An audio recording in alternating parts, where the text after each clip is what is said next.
Hello everyone. So today we will be doing model test section 3 and my name is Mohammad Rafi Suhail. So for the first question, m and n are positive integers. So m and n. So positive integers, they can be 1, 2, 3, n can be 4, 5, it can be any number. Now we know that m and n equals to 25. So m and n equals to 25. So what are different possibilities? So 5 into 5 equals to 25. So m and n both can be 5. M can be 1, n can be 25. So both of them are integers. So again, we can have 25. Or m can be 25 and n can be 1. So this will again, we're going to give us 25. So we are not sure which quantity is greater. So m can be 25, n can be 1, m can be 1, n can be 25, and n can also be 5, and n can be 5 as well. So we're not sure. So option D is correct. The quantity 65% of A and 2/3 of A. So this would be 0.65 A and 2 over 3 is 0.67. This would be 0.67 A. Now you might think that quantity B is greater than quantity A, but be careful. Now A can be 0. If A is 0, then both of them would be 0. We don't know what is the value of A. So A can also be a negative number. So because we don't know the actual value of A, we are not sure which quantity is greater. So again, option D is correct. Over here we have a triangle. Now it seems that this is a right angle triangle. So we might think that this is 90 degrees. If this is 90 degrees, then C would be C square equals to 3 square plus 4 square, or C square equals to 9 plus 16, and we get C as 5. So one of the possibilities can be that C is 5, but again, we are not told, or it is not given in this or specified in the question that this triangle is a right angle triangle. So this triangle can be like this as well. So this angle is not 90 degrees, but it is greater than 90 degrees. So the maximum length of this triangle, this C, the maximum length of C would be less than 7, or the minimum length would be more than 1. So the length can be either more than 1 or less than 7. So again, we are not sure what is if C is greater than or less than 5. So option D is correct. Now A plus B equals to 24, A minus B equals to 25. If we add both of them up, so this would be 2A equals to 49, and we get A as 24.5. If A is 24.5, A plus B equals to 25, B would equal to A minus 25, or B equals to 24.5 minus 25. This will going to give us minus 0.5. So we know that B is a negative number. So quantity A would be greater than quantity B would be greater than quantity A, because quantity B is 0. So 0 is greater than a negative number. So option B is correct. Now over here we have this circle, and this is X. The degree over here is X, and the radius is 5. Now we know that the angle X is greater than 90 degrees. Now let's suppose if this was 90 degrees, then this side would be 5, then this side would also be 5. Let's suppose this is a 90-degree triangle, and these are your radius. So let's suppose X is 90. So this side would be A, and B would be under root 50. That is greater than 7, because under root 49 is 7. Under root 50 would be something that is greater than 7. And we also know that the angle X is greater than 90. If the angle is 90, then this side A and B is more than 7. And if this angle is greater than 90, so then this A and B would be even more than this under root 50. So this angle would be even more than under root 50. So we are 100% sure that length of AB is greater than 7. So quantity A is greater than quantity B, and the option A is correct. Now x raised to the power 5 is 13 over 7. So we are 100% sure that x is a number between 0 and 1. So 13 divided by 7 is a number that is less than 1. And under root x equals to 13 divided by 17 raised to the power 1 by 5 would be again a number that is between 0 and 1. So one thing for sure, that x is a number between 0 and 1, because 13 divided by 7 is less than 1. Now if x is a number that is between 0 and 1, then x is a number that is between 0 and 1. X squared would be even less than x. Let's suppose x is 0.5. X squared would be 0.25. That is even less than 0.5. X raised to power 10 would be even less than 0.25. X raised to power 25 would be even less than 0.25 or 0.5. So if you keep on increasing the exponent, the number will keep on going down. Now, for example, x was 0.5. X squared would be 0.5 into 0.5, that is less than 0.5. X cube would be again 0.5 into 0.5, which is even less than 0.25. And if we keep on multiplying 0.5, we will start getting smaller and smaller number. Now, 13 divided by 17 is x raised to power 5. So we can write this as x raised to power 25. Now, x raised to power 25 would be even smaller than x. So quantity A is greater than quantity B. So option A is correct. Now we have this figure over here, and we need to find out the area of shaded region. So A, B, C, D, and E, F, G are both squares whose sides are 12. So the total area equals to 144. All the circles are tangent to one another and to the sides of the square. So we need to find out the shaded region. So the diameter of this circle would be 6 and the radius would be 3. So the total shaded region would be 144 minus 4 circles. Now 4 circles. So 144 minus 4 into pi r square. So pi r square, your r is 3. So this would be 3 square. So 144 minus 4 into 9 pi, that will be 144 minus 36 pi. So this is for figure 1. Now for figure 2, this would be 144 minus how many circles there are? 1, 2, 3, 4, 5, 6, 7, 8, 9. So 9 circles. So 144 minus 9 into pi r square. So what will be the radius of this circle? So the diameter would be 4. Radius would be 2. So pi r square, 144 minus 9 into your r is 4. So 2 squared pi. 144 minus 9 into 4 pi would again, we're going to give you 144 minus 36 pi, that is equal to figure 1. So both of them are equal. So hence option C is correct. Now a school group charters 3 identical buses and occupies 4/5 of the seats. After 1/4 of the passenger leave, the remaining passenger use only 2 of the buses. Now let's make our life easier. Let's suppose we have 3 buses. Each bus have 20 seats. So total seats we have for 60. And we occupy 4/5. So into 4 upon 5 would be how much? 48 seats. So 48 seats are the one which we occupy. And after 1/4 of the passenger leave, so 48, if 1/4 of them leave, then 3/4 of them will stay. So 3 upon 4. So it means 36 of there are 36 people which are still in the bus. And these are the remaining passengers. So the remaining passengers use only 2 buses. So there are total 40 seats. So in 2 buses, there are 40 seats.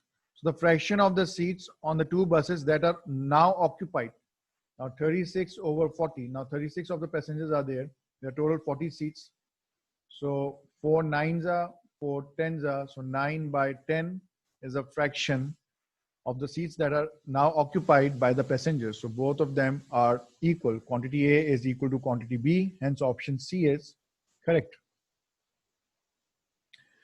Now the city center, the Center City Little League is divided into D divisions. Each division has T teams and each team has P players. So how many players are there in entire league? Now the simplest way to do this is, now let's suppose there are D divisions. So let's suppose D equals to 3. And each division has two T teams. Let's suppose T equals to 2. So there are 2 teams. And each team has 3 players. So 1, 2, 3, 1, 2, 3, 1, 2, 3, 1, 2, 3, and 1, 2, 3, 1, 2, 3. So how many players will be there? So 3, 3, 3, 3, 1, 2, 3, 4, 5, 6. So 6 threes are 18. Now we can do this as 3 into 2, 3 twos are 6, 6 threes are 18. So how many players are there in entire league? So this would be D into T into P, hence option B is correct. In 1980, the cost of P pounds of potatoes was $D. In 1990, cost of 2 P pounds of potato was half $D. So 2P was half D in 1990. This is 1980. So each pound in 1990 would be 1 upon 4 D. So if you pay for P pounds, you pay $100. Now in 1990, for the same P pounds, you need to pay $25 or 0.25. So how much percentage it went down? So by what percent did the price of the potatoes decrease from 1980 to 1990? So it went down by 75%. So 75% of 100 is 75. So it went down by 75%. Hence option C is correct.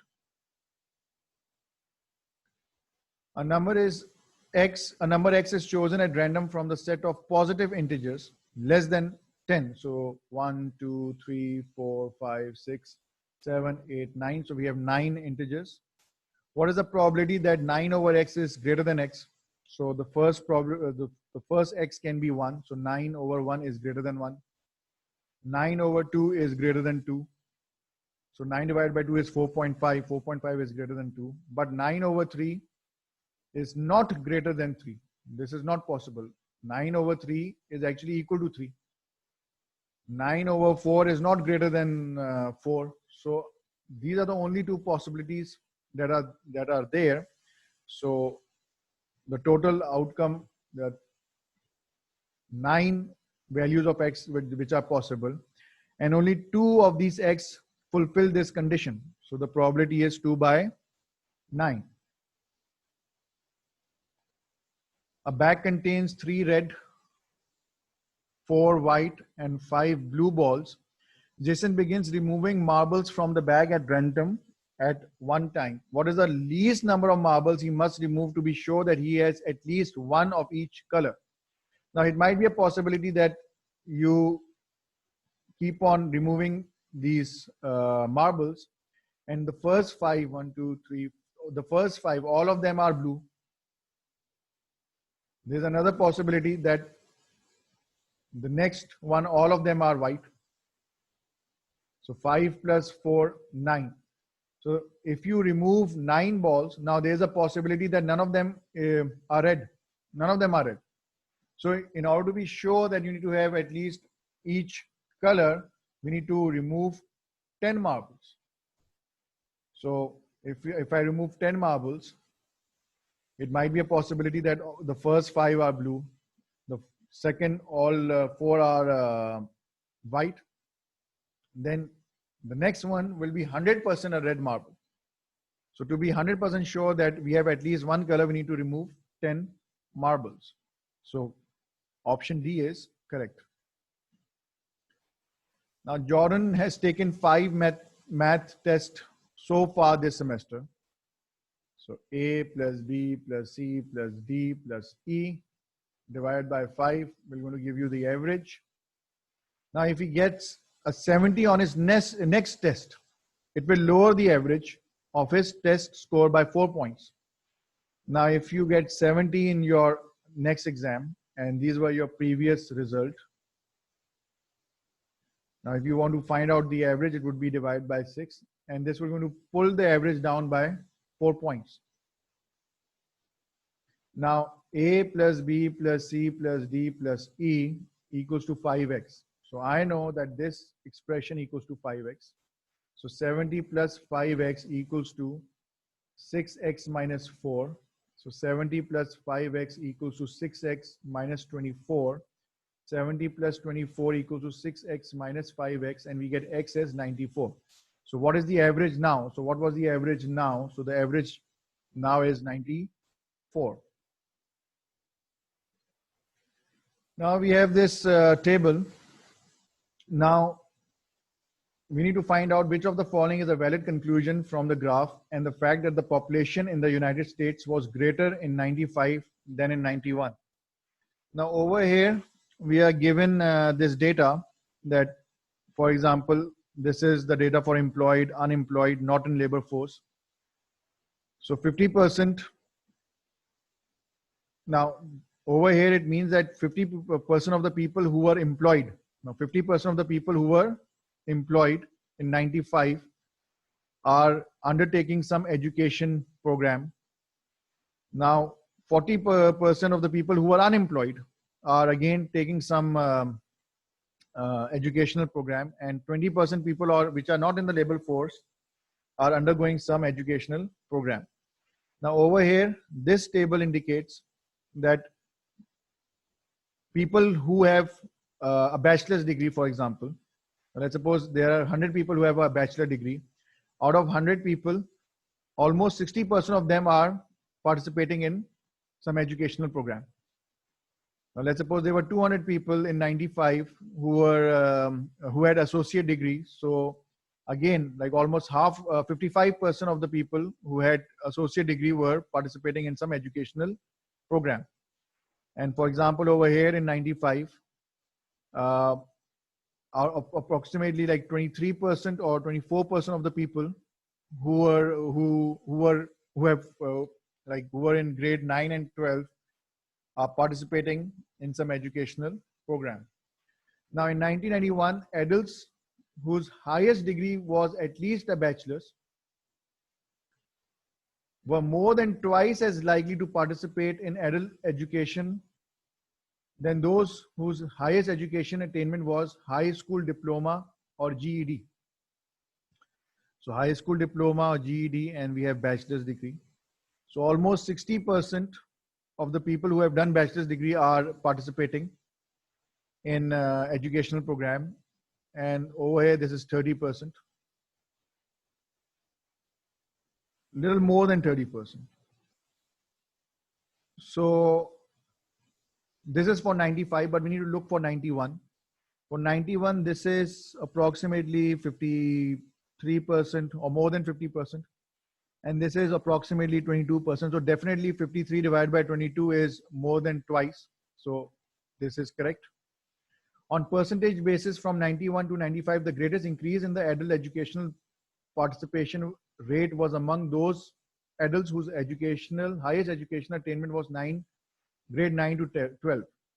Now, the easiest way to do this question is, now we are going from 91 to 95. So the percentage increase, now over here the base is small.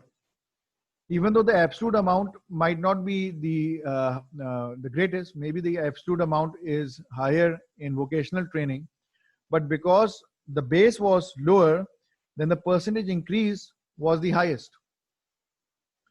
For example, if you go from 100 to 110, so it's a 10% increase.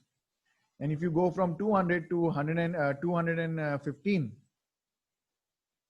even though the increase is absolute amount, it is increasing by a greater number.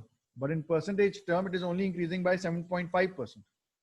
So over here, this increase, percentage increase would be the highest because the base is lower. Over here, the base has increased. Now, over here, this would be all. This would be maybe the least amount of increase that is taking place because the base is quite high.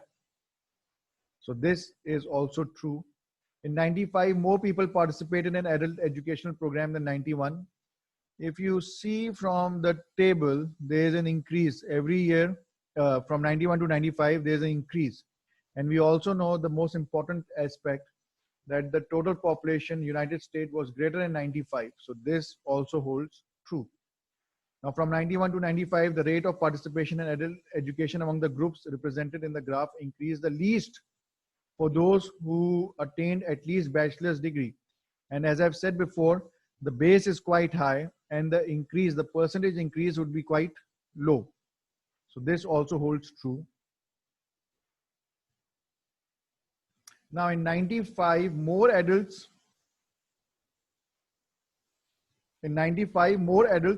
with at least a bachelor's degree participated in adult education than did adults who attended some college but did not earn a college degree. So we are talking about these two classes.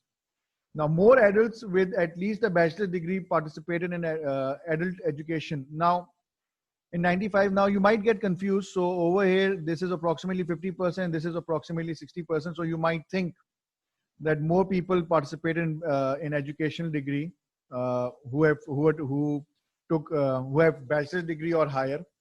But actually you cannot determine, because let's suppose there were 100 people who had a bachelor's degree, and out of 160 people were taking this education program. Maybe there were 500 people who took some college degree, and out of 500, 50% of them would be 250. So 250 people would be participating in some college in this educational program. So we are not sure. We can't be sure.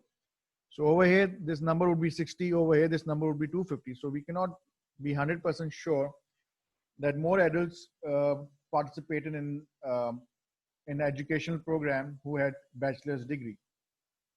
So option A, B, C, and D are correct, and option E is not correct. Now, if in the United States in 1995, there were 100 million employed adults. So out of 100 million employed adults, 50% of them were taking this educational program. So 50 million took the educational program. 40 million adults not in the labor force. So there were 40 million people not in the labor force. And out of those 40 million, 20% of them were taking this educational program. So 20% of 40 million is how much? 8 million. Now, what we need to find out, so if in the United States in 1995, there were 100 million employed adults and 40 million adults not in the labor force, then approximately what was the ratio of the numbers of employed adults? So participating in the adult education, so there were 50, to the number of people not in the labor force participating in the adult education. This would be 8. So 8 ones are 8. This would be something more than 6. 6 8s are 48. So this would be 6.25 actually. The correct option is E, because this is the closest one that is. So 6:1 is very close to 6.25. So option E is correct. Now assume that in 96, the unemployment rate was 8%, meaning that 8 out of every 100 adults in the workforce were unemployed. So let's suppose this is your total workforce. So 8 of them are unemployed. So 92 of them are employed. What percentage of adults in the labor force participated in adult education? Round your answer to the nearest whole number. Now this is your employed and this is not employed. So if this percentage remains same, so 50% of the people took part in the educational program. So 92 into 0.5 is 46. And not employed or unemployed. So unemployed is different from not in the labor force. So 40% of them are participating in the educational program. So 8 into 0.4 is 3.2. So the total number would be 49.2, and we need to give the answer to the nearest whole number. So this would be 49%. Question 17, if A and B are the lengths of the legs of a right triangle whose hypotenuse is 10, this is your right angle triangle, this is A and B, this is 10, whose area is 20. Now area equals to half into height into base. So area is 20, half, height is A, base is B. So we know that AB equals to 20. And this is your right angle triangle. So through Pythagoras theorem, we know that A square plus B square equals to 10 square. So A square plus B square equals to 100. So what would be A plus B raised to power 2? So A plus B raised to power 2 would be A square plus 2AB plus B square. So A square plus B square plus 2AB. A square plus B square is 100 plus 2AB. AB equals to 20. So 2 into 20 is 40. So the right answer would be 1. So AB is not 20, it's 40. So AB is 40. So 2 into 40 is 80. So 100 plus 80 would be 180. So option D is correct.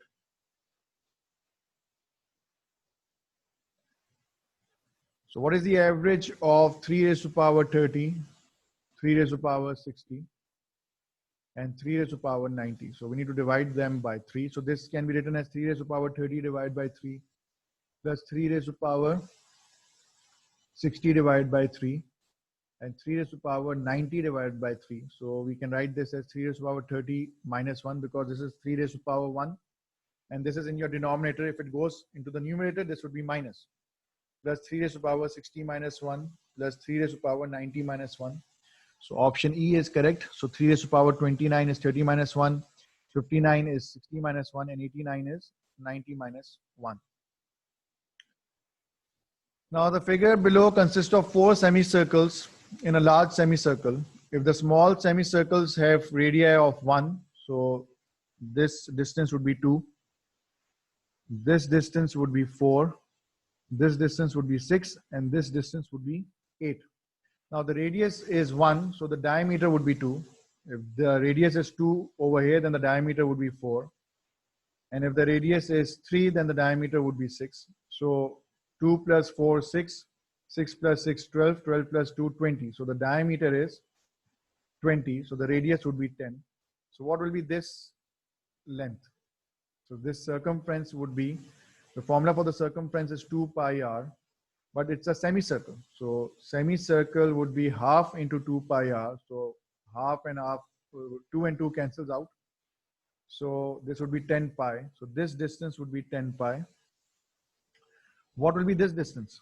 So again, this is your semicircle. So 2 pi r, half into 2 pi r, 2 and 2 cancel. So radius is 1 over here. So the radius is 1, radius is 2, radius is 3, radius is 4. So this arch would be pi. So pi into r, and r is 1, so this would be pi. This would be 2 pi. This would be 3 pi, and this would be 4 pi. So 4 plus 3, 7, 7 plus 2, 9, 9 plus 1 is 10. So 10 pi is this distance, and the total distance of these arches also equals to 10 pi. So the correct answer is 20 pi. So the right option is B. Now, if A increases by 25%, so if we increase A by 25%, this would become 1.25A. And if B is decreased by 25%, so B needs to be multiplied by 0.75. So this will become 0.75B. The resulting numbers will be equal. So 1.25A equals to 0.75B. What is the ratio of A to B? So A divided by B equals to 0.75 divided by 1.25. So we can write this as 75 divided by 125. 25 3s are, 25 5s are. So this would be 3 by 5. In the end, You need to do a lot of practice so that you can get a perfect score. Now, thank you very much, class.